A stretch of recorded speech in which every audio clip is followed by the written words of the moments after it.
Foi isso. O Newton Ramos de Oliveira está internado em estado grave no hospital municipal, o Hospital Salgado Filho, que fica no Meier, na zona norte do Rio de Janeiro. O estado de saúde dele foi confirmado pela Secretaria Municipal de Saúde, que não repassou mais informações sobre o atendimento. O Newton teria passado por uma cirurgia, ele foi encaminhado para o Centro de Terapia Intensiva, para o CTI do hospital. Dados do Instituto Fogo Cruzado apontam que nos últimos 8 anos, 44 entregadores motoboys, foram baleados na região metropolitana do Rio de Janeiro, 36 morreram. Vamos falar com a Cecília Oliveira, que é fundadora, diretora do Fogo Cruzado, do Instituto Fogo Cruzado, que mapeia todos esses dados e vai trazer para a gente a avaliação dela. Cecília, bem-vinda, boa noite. E a gente tem visto recorrentemente esses casos não chegam a esse ponto, de um disparo com arma de fogo, mas de agressões físicas a entregadores, motoboys, ciclistas, enfim, desses aplicativos. Muita gente quer que esses entregadores levem a encomenda até a porta e se recusam a descer para pegar a encomenda. Mais um caso de violência, dessa vez envolvendo um policial militar, que era quem estava esperando pela refeição. Boa noite. Boa noite, Diego. Boa noite aos colegas aqui. De fato, é uma situação para lá de absurda, Porque a gente sabe que, por exemplo, a função do entregador, o trabalho dele, já é um trabalho realmente muito precarizado.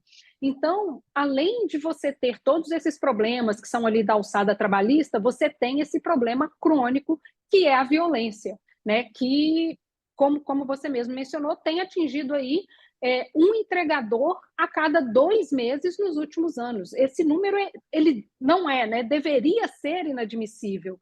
Deveria-se haver políticas que realmente tivessem o foco na preservação da vida dos cidadãos, porque aconteceu esse caso agora com o entregador, mas a gente sabe que isso vem acontecendo com certa frequência em relação à briga em bar, briga de trânsito, esse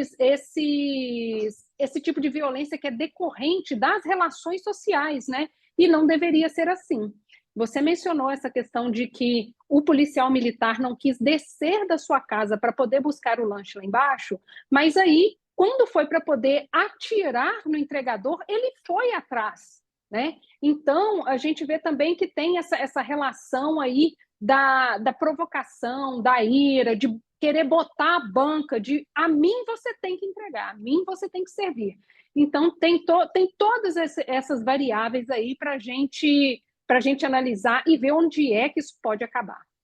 Cecília, pior de tudo, pior é modo de dizer, que aconteceu hoje no caso desse entregador e do PM, é que o PM não foi preso em flagrante e ainda liberaram o policial com a arma dele. Com a mesma arma que ele atirou no entregador, ele saiu de lá e foi para casa.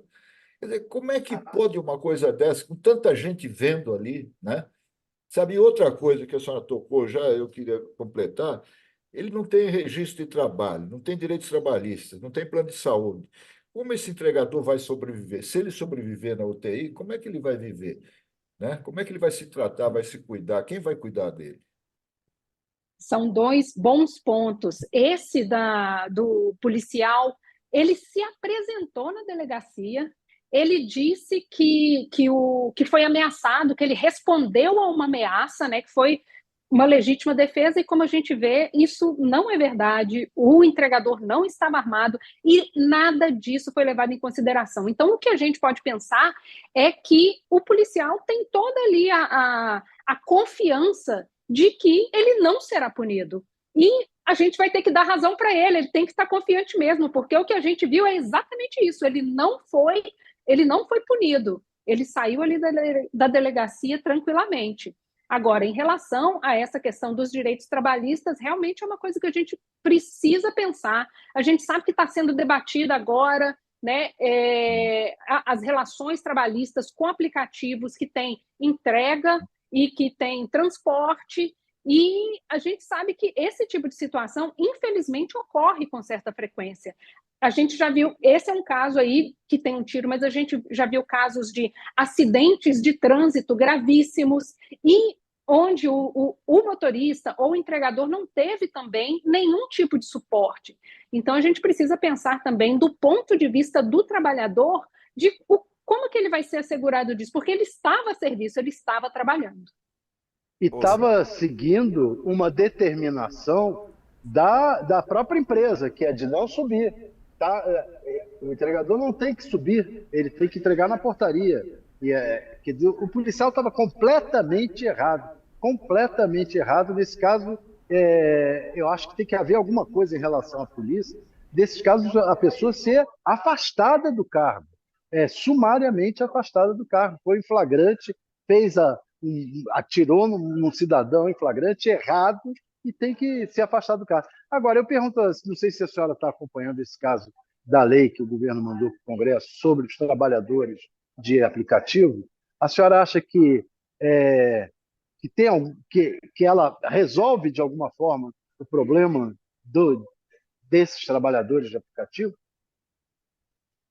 Eu não estou acompanhando tão de perto a ponto de saber os pormenores em relação à segurança desses trabalhadores. Mas, como a gente pode ver, é uma situação que precisa ser prevista, né? Porque esses entregadores, eles estão sujeitos a toda sorte de violência que ocorre na cidade. Né? Ele pode estar passando por um lugar e tomar ali um tiro enquanto está trabalhando, ele não sabe se ele sai de casa e se ele volta inteiro ou vivo, né? Como é o caso desse entregador. Então, eu acho que esse tipo de situação em relação à segurança do trabalhador precisa, de fato, estar prevista em alguma forma. É uma espécie de acidente de trabalho, né?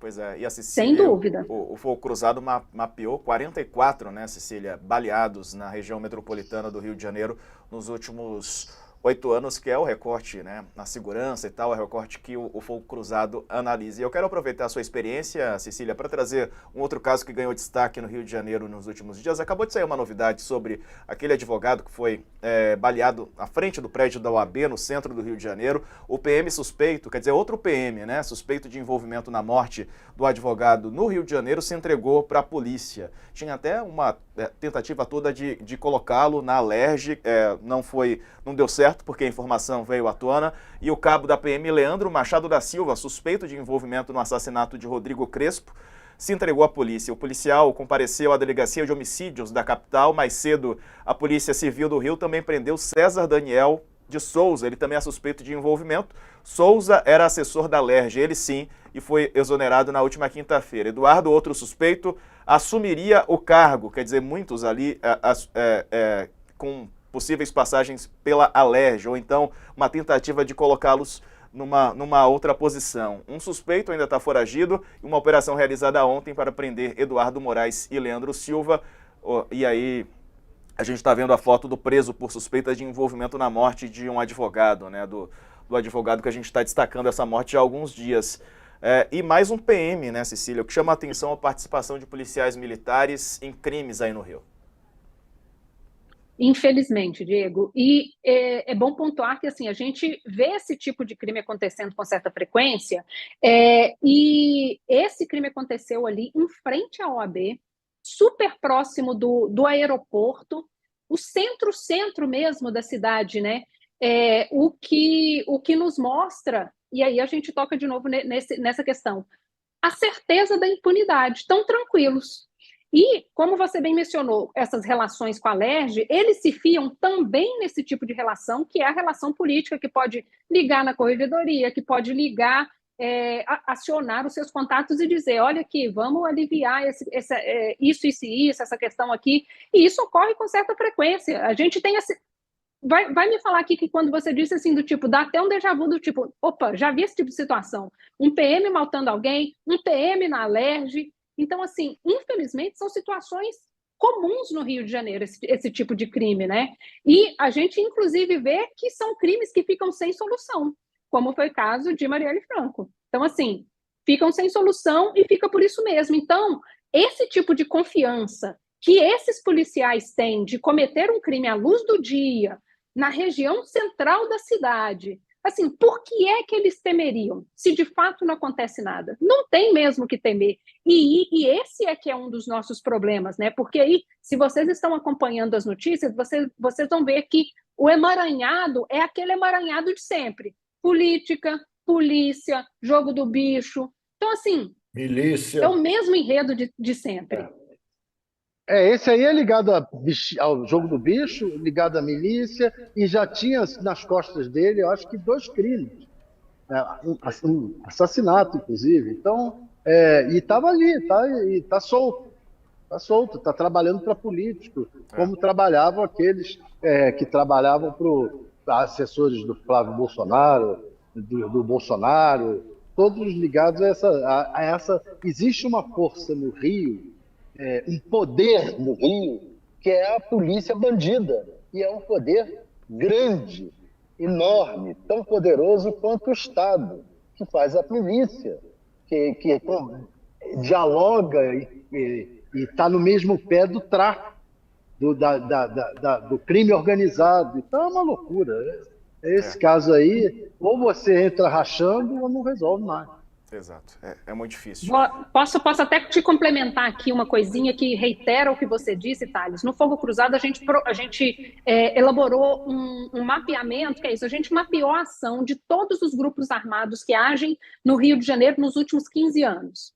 E o dado assim, absurdo que a gente viu é que a milícia cresceu quase 400% nessa década e meia e avançou sobre mais áreas do que o tráfico. Então, assim, a gente faz esse monte de operação que a gente sabe, né, o próprio dado mostra que não leva a melhora nenhuma na segurança. Hoje, o Rio de Janeiro não tem um plano de segurança pública, né? Inclusive está enrolando o Supremo, que solicitou um plano de segurança para o Rio de Janeiro e fica por isso mesmo. Realmente, né, eles não têm nada a temer, não dá problema.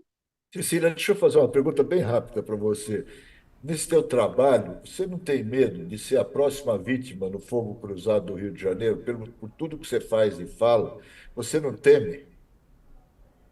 Olha, eu vou te falar uma coisa aqui, sabe, que eu fico pensando assim quando eu faço esses. E eu lembro que um tempo atrás eu trabalhei na pesquisa para um filme sobre o Rio de Janeiro, e na mesma época eu trabalhei na biografia do Ney da Rocinha, do jornalista inglês Misha Glenny. E o filme era sobre relações políticas, e o livro sobre tráfico. E vou te falar que de toda a pesquisa que eu fiz para esses 2 trabalhos, pesquisar política me deixou muito mais aterrorizada do que pesquisar tráfico, porque eles têm um poder, vamos dizer assim, entre aspas, invisível sobre as nossas vidas, que é o poder de regular tudo que a gente faz na cidade, no estado, né? Se você vê uma pessoa armada, você ainda pode pensar, meu Deus, vou correr.